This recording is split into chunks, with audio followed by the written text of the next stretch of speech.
नमस्कार, आप देख रहे हैं दैनिक खबर शेखावाटी। मैं हूं आपके साथ शरीता शर्मा। तो चलिए शुरुआत करते हैं आज के बुलेटिन की। ये है, देखिए आज अमेरिका जो कर रहा है, जो मैंने वहाँ लोगों से चर्चा की, काफ़ी लोगों से बातचीत हुई, तो अमेरिका आज अपने सुपर पावर होने का फायदा उठा रहा है और उसका काम जो मेरी समझ में आया वो ये है कि पूरी दुनिया का जो ब्रेन है उसको अपने यहाँ पे ले आओ किसी भी हालत में। तो आज हिंदुस्तान के नहीं, चाइना के, जापान के, अन्य देशों के, पूरी विश्व के जो ब्रेन है वो सब अमेरिका अपने वहाँ पे सुविधा देकर उनको बुलाता है और उसका लाभ उठा रहे हैं। कोलंबिया यूनिवर्सिटी आप गए थे, बाबा साहब ने वहाँ शिक्षा ली और आपने बहुत सिंबल ऑफ नॉलेज कहा जाता है, आपने वहाँ से लाइव किया, कैसा एहसास लगा क्योंकि आप वहाँ गए कोलंबिया यूनिवर्सिटी जहाँ से बाबा साहब ने पढ़ाई की?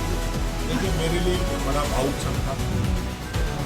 मैंने तो वहाँ पूरा भोग लगाई, मिट्टी को नमन किया जहाँ से बाबा साहब अम्बेडकर ने शिक्षा प्राप्त की और एक ऐसी शिक्षा प्राप्त हुई जिसने इस देश का ही नहीं दुनिया का नक्शा बदलने का काम, माइंड सेट को चेंज करने का काम। उनकी जो फीलिंग्स थी असमानता की, उसको उन्होंने हिंदुस्तान के संविधान के अंदर लागू किया और सबको समानता का अधिकार देने का काम किया। और चूंकि मैं स्वयं जो है दलित वर्ग से आता हूँ, मेरे पिताजी ने मजदूरी की थी, वहाँ से हम लोग यहाँ तक पहुँचे और मुझे वो गौरव मिला कि मैं भी अपने जीवन के 44वें वर्ष के अंदर उस यूनिवर्सिटी को देखने का मुझे मौका मिला, सौभाग्य मिला। तो मेरी आंखों के अंदर खुशी के आंसू भी थे और वहाँ की जो एनवायरनमेंट कह लो, दीवारें कह लो, वहाँ की जो खुशबू कह लो, कहीं ना कहीं मुझे एहसास हो रहा था कि बाबा साहब ने यहाँ तो संघर्ष किया है, यहाँ तो उनको पहुँचे हैं, वो कोई छोटी बात नहीं। आज बहुत लोग वहाँ पे पहुँच गए, जा रहे हैं। तो उस समय जाना, आज से 100 साल से भी ज़्यादा, लगभग शायद 1913 के आसपास बाबा साहब गए थे, वो बड़ा ऐतिहासिक क्षण मेरे लिए था। और मैंने वहाँ की सारी यूनिवर्सिटी, मैं कोलंबिया यूनिवर्सिटी के अंदर भी गया, हार्वर्ड के अंदर भी गया, MIT के अंदर भी गया, मैं जॉन कैनेडी स्कूल के अंदर भी गया। मैंने वहाँ के जो म्यूजियम हैं वो भी मैंने देखे, वहाँ की जो ऐतिहासिक धरोहरें हैं वो भी मैंने देखी। मैं कोई घूमने के हिसाब से नहीं, मैं कुछ सीखने के हिसाब से वहाँ पे गया हूँ और मुझे बड़ी खुशी हुई कि अपने यहाँ के लोग, एक लड़की मिल गई, उसने कहा आप हिंदुस्तानी हैं? मैंने कहा हाँ। कहा आपको चाय पी के जाना? मैंने कहा आप हमारी बच्ची हैं, चाय मैं पिलाऊंगा? बोल नहीं, आप हमारे देश से आए और आप बात सुनिए। मैं वहाँ बैठा, उन्होंने चाय पिलाई। उसी समय एक नेपाल का लड़का हमको देख के आया, एक भूटान का लड़का हमको देख के आया, एक कंट्री और थी वहाँ का लड़का है। सब लोग प्यार और खुशी के माहौल के अंदर वहाँ जिस प्रकार से वहाँ पे बातें कर रहे थे। अपने यहाँ के लोग मिले, मुझे राजस्थान के लोग मिले, तेलंगाना के लोग मिले। तो बच्चे इतनी मेहनत करते हैं, इतना, यानी मैं समझता हूँ घर परिवार सब कुछ देश दुनिया छोड़ के हजारों मील की दूरी पे वो रह के जिस प्रकार से तैयारी वहाँ पे कर रहे हैं, ये मेरे लिए बड़ा गर्व और गौरव का क्षण था। और मैं फिर कहना चाहूँगा, वहाँ मुझे कहीं महसूस नहीं हुआ कि वहाँ हिंदुस्तान नहीं है। अमेरिका के अंदर भी हमारा हिंदुस्तान है और हमारे हिंदुस्तानियों ने झंडे गाड़ रखे हैं। और हमारे यहीं की बच्ची सुमन यादव, जो न्यूयॉर्क की सबसे प्राइम लोकेशन है, टाइम्स स्क्वायर, उस पर उन्होंने अपना रेस्टोरेंट खोला है और रेस्टोरेंट का नाम जो है वो इंडिया एट टाइम्स स्क्वायर। इतनी खुशी की बात थी कि हमारे देश का नाम टाइम स्क्वायर पे उन्होंने रेस्टोरेंट खोला हुआ है, और मुझे वहाँ जब पता चला मैं वहाँ पे गया, उन सब लोगों से मिल के आया। कितनी खुशी होगी उनको भी, कितनी खुशी हुई होगी मेरे को भी। ये अपने आप में मैं समझता हूँ बहुत ही ऐतिहासिक क्षण था। और लोग मिले पूरे सभी जगह। न्यू जर्सी के अंदर तो एक मिनी इंडिया वहाँ पे रह रहा है, तो सब लोगों ने बहुत मेहनत कर रहे हैं अपने लोग, और वहाँ पे मेहनत के दम पे अपना जो है मुकाम हासिल उन लोगों ने किया। सर, अलवर की राजनीति पे एक सवाल है। अभी मौजूदा हालात को देखते हुए जनता इतनी परेशान है, एक मंत्री का नाम लेकर सीधा कह रहे हैं कि जूतों की माला पहनाई जाए और जुलूस निकाला जाए। आप अलवर की राजनीति को देख के क्या सोचते कहना हैं? चाहूँगा कि अब पछताए होत क्या जब चिड़िया चुगे खेत। यहाँ पिछले 4 बार से शहर के अंदर बीजेपी के तो नाम पे एमएलए जीतने जा रहे हैं। काम क्या कर रहे हैं? बीआरसीपी का पानी लेके आना था, वो तो लेके नहीं आ पा रहे। उस मामले की तो कोई चर्चा नहीं है। मैं जनता जनार्दन से भी अपील करना चाहूँगा, जाति के धर्म के नाम पे वोट देने की बजाय काम करने वाले व्यक्ति के नाम पे, विकास के नाम पे, जो पार्टी का एजेंडा है, विचारधारा है, उसके आधार पे वोट दीजिए ना। अच्छा, लगातार आप कई बार कह चुके हैं कि 20 साल से अलवर शहर में बीजेपी के एमएलए बन गए, कांग्रेस क्यों हार जाती है? लगातार 4 बार हो गई, क्या कैंडिडेट सही नहीं चुन पाते आप लोग? देखिए, अब ये तो शहर के लोग ही जवाब देंगे। जितने आपकी तरफ कमेटी ने 6 साल के लिए अजय अग्रवाल को निष्कासित कर दिया, आरोप प्रत्यारोप चल रहे हैं। वो अजय अग्रवाल जी रतन जी से बात कर लेते थे, मैं तो आज आया ही। अच्छा, एक अहम बात, जिस तरह डोनाल्ड ट्रंप ने 50% ट्रैफिक लगा दिया, भारतीयों को टैरिफ लगा दिया, उसके बावजूद भी लगातार भारतीय नेता अमेरिका के महिमा मंडल वहाँ की विशेषताओं का गुणगान कर रहे हैं। कैसे देश का सम्मान करेगा? देखिए, जो सच्चाई है वो सच्चाई है। मैं कोई ट्रंप की तारीफ नहीं कर रहा हूँ। मैं तो पूछना चाहता हूँ मोदी जी से कि ट्रंप माय फ्रेंड, अब की बार ट्रंप सरकार, ये नारा भारतीय जनता पार्टी के लोगों को बहुत अच्छा लगता है, अंधभक्तों को तो बहुत ही अच्छा लगता है। और मोदी जी लगातार ट्रंप की बहुत तारीफ भी करते रहे। और अभी जब वार हुई, जब हमारी सेना ने ये तय कर दिया था कि जो पीओके है वो हम लेके रहेंगे, उस समय भी मोदी के मित्र ने वार रुकवा दी।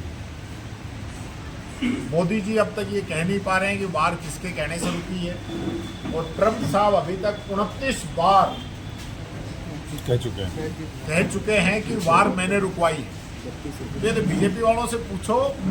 और सबसे बड़ी बात, जो आपका बहुत अच्छा क्वेश्चन है, जो टैरिफ की बात है, पहले 25 फिर 10% और पेनल्टी और अब 50 तक पहुंच रहे हैं। ये हमारे देश के लिए बहुत ही खतरे का ऐलान है, क्योंकि मैं खुद एक्सपोर्टर रहा हूँ। मैंने अमेरिका के अंदर बहुत पत्थर भेजा है। जब टैरिफ हमारे यहाँ के सामान के ऊपर लगेगी तो वो सामान उतना ही महंगा अमेरिका के अंदर हो जाएगा, और लोग फिर उसको खरीदेंगे नहीं, क्योंकि वहाँ भी कंपटीशन है। वहाँ कहीं पेरू बेच रहा है, कहीं बेल्जियम बेच रहा है, कहीं पाकिस्तान से जा रहा है, कहीं बांग्लादेश से जा रहा है, कहीं चाइना से जा रहा है, कहीं वियतनाम से जा रहा है। अलग अलग देशों से वहाँ पे एक्सपोर्ट हो रहा है, तो वहाँ भी बड़ा कंपटीशन है। और अगर ट्रंप इस प्रकार से टैरिफ थोप रहा है तो उससे हमारे लोग घबराए हुए। मेरी उनसे भी चर्चा हुई, कई लोगों के तो कंटेनर रास्ते के अंदर है, कई के ऑर्डर आए हो चुके हैं, किसी का माल तैयार हो रहा है। ये छोटा मामला नहीं है। हजारों करोड़ रुपए जो है राजस्थान के जो व्यापारी है उनके फंस गए। इसका जवाब तो बीजेपी वाले दें कि मोदी ने कहा था ट्रम्प माई फ्रेंड, तो वो फ्रेंड क्या कर रहे हैं, ये बताएं, जवाब दें। तो कहीं ना कहीं जो विदेश नीति जो है भारत की इस समय, जो मोदी जी कह रहे हैं हमारी बहुत मजबूत है और दुनिया में हमारा डंका है, वो कहीं ना कहीं कमजोर होती नजर आ रही है। साहब का डंका तो बज ही रहा है, क्यों रोक रहे हो आप? टैरिफ 50%। साहब का डंका बज रहा है क्योंकि साहब ने जो है लगभग 90 के आसपास देशों की यात्राएं की। उन्होंने यात्राएं की अलग अलग देशों के अंदर 90 के आसपास। और जब वार हुई, क्योंकि 4 आतंकवादी आए, कहाँ से आए आज तक पता नहीं चला। हमारे लोगों को मार के चले गए, उसके बाद वार छिड़ गई। तो पाकिस्तान के साथ तो फिर भी 3-4 देश चौड़े में आके खड़े हो गए उसकी मदद करने के लिए। लेकिन जो मोदी जी 11 साल से हवाई जहाज को घुमाते घूमते रहे पूरी दुनिया के अंदर, जो डंका बजाते रहे, एक देश हमारे पक्ष में नहीं बोला। यानी हमारे साथ अन्याय हुआ, हमारे लोगों को वो लोग मार के चले गए, आतंकवादी हमारे यहाँ पे आए और हमारे पक्ष में कोई नहीं बोला। ये तो साहब का डंका बज ही रहा है। सर, आप कई बार भूमाफियाओं की बार बार चर्चा करते हैं, लेकिन फिर भी अलवर में चारों तरफ को भूमाफिया सक्रिय है, यहाँ तक कि नदी नाले भी नहीं बच पा रहे हैं। सत्ता की तरफ से किसी प्रकार का कोई, अरे यार प्लीज बोलो। आप विपक्ष में है, बड़ी जिम्मेदारी है, लेकिन आप फिर भी बचा नहीं पा रहे, क्यों, क्या कारण है सर? तो क्या कहते हैं कि जब बाढ़ ही खेत को खाने लग जाए ना, तो फिर उसका समाधान जो है बहुत मुश्किल हो जाता है। देखिए, आप मीडिया के लोग हैं और हम विपक्ष के लोग हैं। विपक्ष की जिम्मेदारी मुद्दों को उठाने की है, मीडिया की जिम्मेदारी भी मुद्दों को उठाने की है। हम विधानसभा में मामलों को उठा दें और आप उसको टीवी और अखबार में भी चला दो और उसके बावजूद सरकार भ्रष्टाचार में आखंड तक डूब जाए, तो क्या करोगे आप? ईडी, इनकम टैक्स, सीबीआई और अब तो ईसी का भी सहारा ले रहे हैं। तो देश के अंदर संविधान को तो खत्म करने पे लोग तुले हुए हैं। इसकी जिम्मेदारी हम सब लोगों को लेनी पड़ेगी, मजबूती से इस मामलों को उठाना पड़ेगा और जो भ्रष्टाचारी है उनको बेनकाब करना पड़ेगा।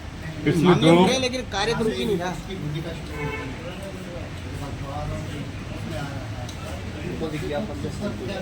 विपक्ष लगातार इन मुद्दों को उठा रहे हैं, जितना जिस तरह उठाना चाहिए, अब सक्रिय आप बताओ उसी प्रकार से उठा रहे हैं। अमित शाह जी वाले मामले का सुसाइड नोटिस का नहीं, देखिए, मैं आपको बताया ना, मैं पिछले 2 सप्ताह से बाहर 2 था। सप्ताह की बात नहीं, पिछले सप्ताह की बात कर रहा हूँ।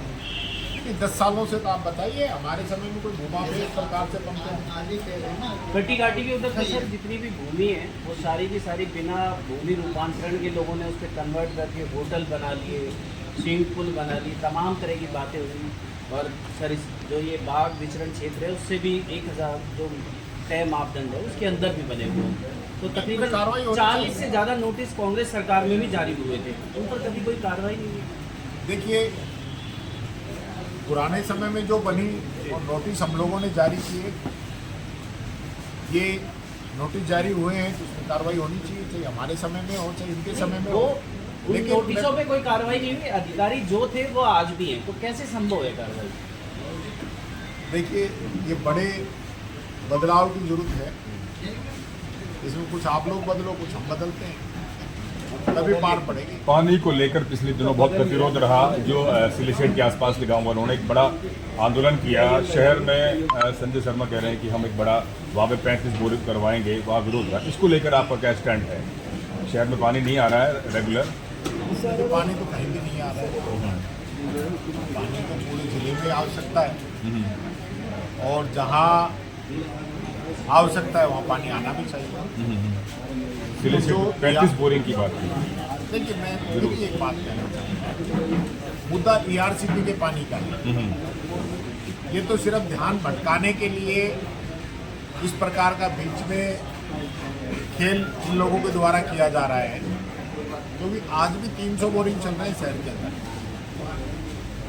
300 से पूर्ति नहीं हो रही तो 35 से भी नहीं होगी, सबसे पहली बात। दूसरी बात, जिले के अलवर की जहाँ से सिंचाई व्यवस्था होती है वो 2 बड़े बांध हमारे पास हैं, जयसमंद बांध और विजय मंदिर बांध। वो दोनों बांध भी सूख चुके हैं। उसके अंदर कितनी मिट्टी जमा है किसी को नहीं पता है। क्या उसकी रिपोर्ट है, वहाँ से पानी आ सकता है नहीं आ सकता है, कोई नहीं बताता है। किसानों ने तो चला के प्रपोजल दिया कि नहर से पहले भी सप्लाई होती थी, आज भी अगर सरकार करना चाहे तो करे, उसमें कोई एतराज़ नहीं है। लेकिन मैं ये कहना चाहूँगा, मैं सरकार से पूछना चाहूँगा, यहाँ के मंत्रियों से भी पूछना चाहूँगा कि 1.5 साल पहले जब भजन लाल जी रामगढ़ के अंदर आए थे तो वो घोषणा करके गए थे कि ERCP का पानी मैं अलवर के अंदर दे रहा हूँ। तो वो कहाँ है वो पानी? ये 35 बोरिंग तो आप मान लो लग गए, कितने दिन चलेंगे? क्या अब से पहले बोरिंग नहीं लगे क्या? हर साल 150 बोरिंग लगते हैं, आज भी लग रहे हैं, लेकिन रिजल्ट क्या है? आपस में ही लोगों को लड़ा दो, भड़का दो, गुमराह कर दो, उससे काम चलने वाला नहीं है। ERCP का पानी आएगा तो ही अलवर की प्यास बुझेगी। आज अलवर शहर के लोगों से भी मेरी वार्ता हुई। अलवर शहर के लोग भी ये चाहते हैं कि आज सरिस्का और सिलीसेड बचनी चाहिए। ये जो भूमाफिया हैं जिनकी नज़र सिलीसेड और सरिस्का के ऊपर है, इनका इलाज होना चाहिए। पानी तो ERCP का है, तब पूरे अलवर जिले की प्यास बुझे। ये हमें आपस में लड़ाना, नाम बदलना, वहाँ बोरिंग वो नहीं होने दे रहा, वहाँ वो नहीं होने दे रहा, इनसे काम चलने वाला नहीं है। आज भी तो पूरी बोरिंग, मैंने पहले भी कहा था, आज सारी बोरिंग भाखेड़ा के अंदर, ढाईपेड़ी के अंदर, लिवारी के अंदर, केसरपुर के अंदर, मुरजा के अंदर, भूगोर के अंदर, कटोरीवाला के ऊपर, मन्नाका के अंदर, तुलेड़ा के अंदर, आपका जटियाना, आपकी धौली धूप, सारा ग्रामीण से पानी आ रहा है। तो हमको आपस में हमें कोई लड़ाने की बात है क्या कि ग्रामीण के लोग वो पानी नहीं आना देना चाहते? यही सेम प्रोजेक्ट हमारे समय में भी हम भी करना चाहते थे। गाँव वालों का विरोध था, हमारे समय में तो लाइन भी हमने डाल दी थी। जब हमारी सरकार थी उस समय विरोध किया, गाँव वालों ने विरोध किया, हमने नहीं किया। वहाँ पे हमने कहा ठीक है, चंबल से ही पानी आना चाहिए, तो हमने चंबल की योजना बनाई। और चंबल की योजना चूंकि फिर सरकार बदल गई, 3 लोगों ने 1 जिलों से बढ़ाकर उसको 13 जिलों की कर दी। 13 जिलों की करने के बाद मोदी जी ने घोषणा कर दी मैं इसको राष्ट्रीय परियोजना बनाऊंगा। अब मोदी जी जयपुर के अंदर वो 2 मटकी लेके पानी भी डाल गए उसमें, वो पानी कब बाहर आएगा मटकियों से राम जाने। सर, आपने भूमाफियाओं को दोबारा फिर चर्चा कर दी। पूर्व में अभी मंत्री डॉक्टर किरोड़ीलाल मीणा आए, उन्होंने कहा कि भाजपा और कांग्रेस 2 पार्ट मिलके, मतलब चक्की के 2 पार्ट मिलके ही आटा बारीक करते हैं। तो क्या कांग्रेस का जो जिक्र किया उन्होंने, तो भूमाफियाओं को कांग्रेस छटनी करेगी? बाबा की नहीं मान रहे, बाबा यहाँ के प्रभारी मंत्री, बाबा के निर्देश पे कार्रवाई हो जाती है, अगले दिन फिर बंद कर देते नहीं, हैं। उन्होंने आरोप भी लगाया था कि कांग्रेस और बाबा भाजपा को मिलकर कर रहे जो हैं। है हालत ये है कि सरकार के मंत्री को खुद जाके छापे मारने पड़ रहे हैं। तो हमारा काम तो मॉनिटरिंग का है, अफसरों को भेज के छापे लगवाएं। और छापे लगने के बाद क्या हो रहा है? मंत्री जी इतना बढ़िया काम कर रहे हैं, वो गए, उन्होंने नकली खाद की फैक्ट्रियों को पकड़ा, क्या हुआ? जो किसानों की जमीन को खराब कर रहे थे, हमारे स्वास्थ्य को खराब कर रहे थे, तो मंत्री जी को स्वयं जाना पड़ा। और उसके बाद वो जो कार्रवाई चाहते हैं वो सरकार नहीं कर रही। सरकार तो किरोड़ीलाल जी के भी खिलाफ हो रही है। वो नहीं चाहते कि हमें ऐसा मंत्री मिले कि जो मुद्दे उठाए, जो कार्रवाई करे। इनको तो काम करना नहीं है। 2 साल तो निकाल दी भाई साहब, 2 साल के अंदर एक काम किया हो तो बता दो। आप अलवर के लोग बैठे, आप बता दो अलवर में कोई पूरे जिले में एक काम किया हो तो। नाम बदलने वाला जरूर कल परसों में कोई फाइल नहीं काटी। अब ऐसे तो आगे सबके नाम बदल देंगे। सर, ये अलवर में भूमाफियाओं को लेकर लगातार हर तरफ से बात आती है। कोई कहता है कि बिल्डरों के साथ नेताजी नजर नहीं आएंगे, और जबकि अधिकांश नेताओं के पास कभी न कभी कोई एक बुके गैंग भूमाफियाओं का साथ खड़ा नजर आता है। कैसे मिलेगी निजात अलवर में? देखिए, नेताओं को आप किसी से मिलने से थोड़ी रोक सकते हैं।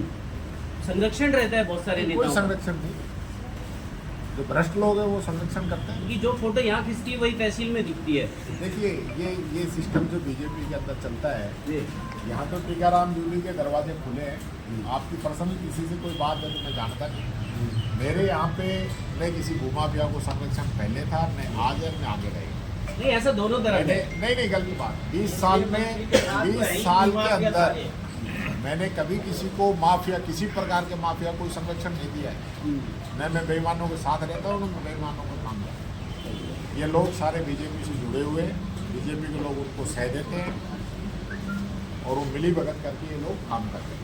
कई कांग्रेस के खास समूह हैं जो लोग, जैसे आप मंत्री थे तो आपके साथ हम जो आप नहीं देते तो वो भूपेंद्र हिसाब जा रहे हैं ऊपर नदी पर जो भाव खेल रहे हैं, शराब का ठेका खोल दिया, टेंट लगा दिया, पानी नहीं आ रही। जब भी सिंचाई विभाग वालों से बात करते हैं वो कहते हैं राजस्व विभाग जाने।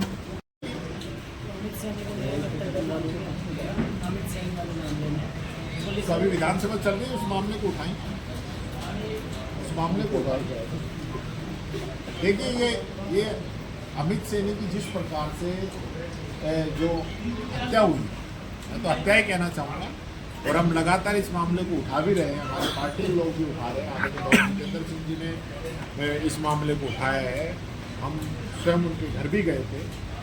और इतना सब करने के बावजूद भी आज तक सरकार इस पर कोई कार्रवाई नहीं करना चाह रही है। एकदम गलत है, थाना अब तक सस्पेंड हो जाना चाहिए, लेकिन ये कार्रवाई नहीं करती। सर, सरकार आपकी भी रही और अब बीजेपी की सरकार है। जो पुलिस का सिस्टम है, पुलिस यार अमित सैनी के इन्होंने नाम लिया, हमने भी रिपोर्टिंग करी। पुलिस का जो पूरा सिस्टम है वो गरीब के साथ तो न्याय नहीं करती बड़े स्तर पर, और जो रसूखदार हैं, भूमाफिया हैं जो है उनके साथ। बताओ, कांग्रेस अभी अमित सैनी ने किया ना, सुनिए, थाना का गाजी के अंदर एक बच्ची के साथ गलत काम हुआ, एसपी को तुरंत हटाया हमारी सरकार ने, उस बच्ची को नौकरी दी। वो बहुत ये होता है काम। ओपन आ चुका था। ओपन नहीं, ओपन आने से पहले तो हटा दिया एसपी को। मैं इसलिए कह रहा हूँ जिस दिन मामला, मैं फिर एक बात कहना चाहता हूँ, जिस दिन ये मामला उजागर हुआ उसी दिन एसपी सस्पेंड हो गए थे, एपीओ कर दिया गया। आम जो पीड़ित हैं वो यहाँ पर आते हैं, हमें भी फोन करते हैं। पुलिस का सिस्टम जो है पूरी तरह से राठौड़ी वाला है। दोनों पार्टियों को नहीं, मैं अभी मौजूदा बात कर हमारे रहा हूँ। समय में हम कार्रवाई करते थे, ये लोग बचाते हैं, इनको पता नहीं पुलिस से क्या इमदाद चाहिए, तो उनकी मदद करते हैं। जैसे ये बता रहे कि अमित सैनी का जो सुसाइड नोट है वो पुलिस ने गायब कर दिया। मैं आने दीजिए विधानसभा सत्र। सर, वो मूक बधिर का तिजारा फाटक पुलिया में आपके उसमें हुआ था, उसका तो पता ही नहीं पड़ा क्या रहा। देखिए, उसमें आप सब लोगों को भी पता है कि उस मामले के अंदर जिस तेजी से हम लोगों ने कार्रवाई की थी, और मैं स्वयं हॉस्पिटल गया था, एसएमएस के अंदर गया था, परिवार की मदद की थी, हम सब लोग उनके घर भी गए थे, उनकी मदद की थी। लेकिन पूरा जो मामला था वो एक्सीडेंट का था, ये बात भी सारी रिपोर्ट्स में सामने आ गई थी। लेकिन उसी समय शहर के विधायक थे और अब माननीय मंत्री जी हैं, उन्होंने कहा था मैं इस मामले की सीबीआई की जांच कराऊंगा। तो आपने अच्छा किया, याद दिला दिया। अगर उसके अंदर हमारी सरकार के समय में हमने सही जांच नहीं की, तो आज मंत्री जी को खुला चैलेंज है कि उसमें जांच कराएं, और अगर हमारी सरकार के अफसरों की किसी की गलती थी तो उनके खिलाफ कार्रवाई करें। धन्यवाद साहब।